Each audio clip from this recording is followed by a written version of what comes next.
Ce dimanche 18 juin, Alessandra Sublet était l'invitée de Steven Bellery dans l'émission Laissez-vous tenter sur RTL. Pendant cet entretien, elle s'est confiée sans tabou à propos de ses 2 divorces qui sont un échec. Pendant plusieurs années, Alessandra Sublet a été une des plus grandes animatrices de la télévision.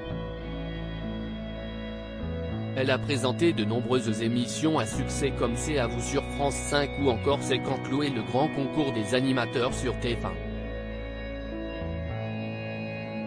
Cependant, elle a décidé de tourner ce chapitre de sa carrière pour se consacrer à la comédie, un rêve qu'elle a souhaité poursuivre sans se retourner. Les téléspectateurs ont pu la découvrir dans un tout nouveau registre dans le téléfilm Andy Gang diffusé le 2 mai 2022 sur TF1 avec à ses côtés le champion paralympique Théo Curin dans le rôle principal. Depuis sa diffusion, la nouvelle actrice s'est faite quelque peu discrète au sujet de ses prochains projets. Elle a finalement décidé de tenter sa chance sur scène et présentera son seul sur scène Tous les risques n'auront pas la saveur du succès du 7 au 29 juillet au Théâtre du Chêne Noir à Avignon.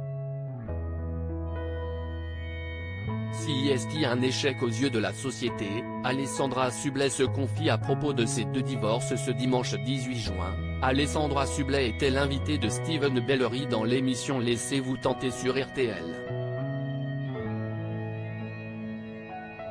Pendant leur entretien, la comédienne est revenue cash sur ses 2 divorces, le premier en 2009 après un an de mariage et le second en 2020 avec Clément Miseré, le père de ses 2 enfants Charlie et Alphonse.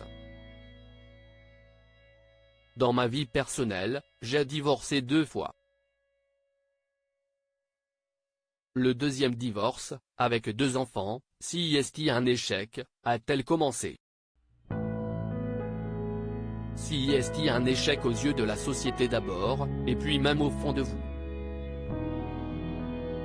Quand bien même on a banalisé le divorce dans notre société, ça reste traumatisant. On a le culte de la réussite mais pas celui de l'échec. Alessandra Sublet veut dédramatiser ces événements difficiles. Alessandra Sublet a ensuite tenu à dédramatiser cette idée de l'échec.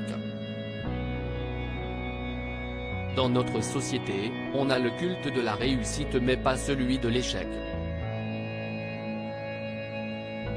On nous enseigne la réussite, on ne nous enseigne pas l'échec.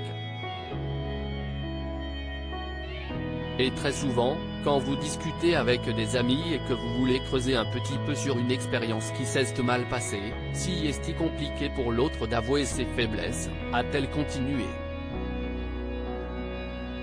Avant de conclure, et donc je trouve que si est beaucoup plus intéressant de traiter de l'échec que de traiter de la réussite.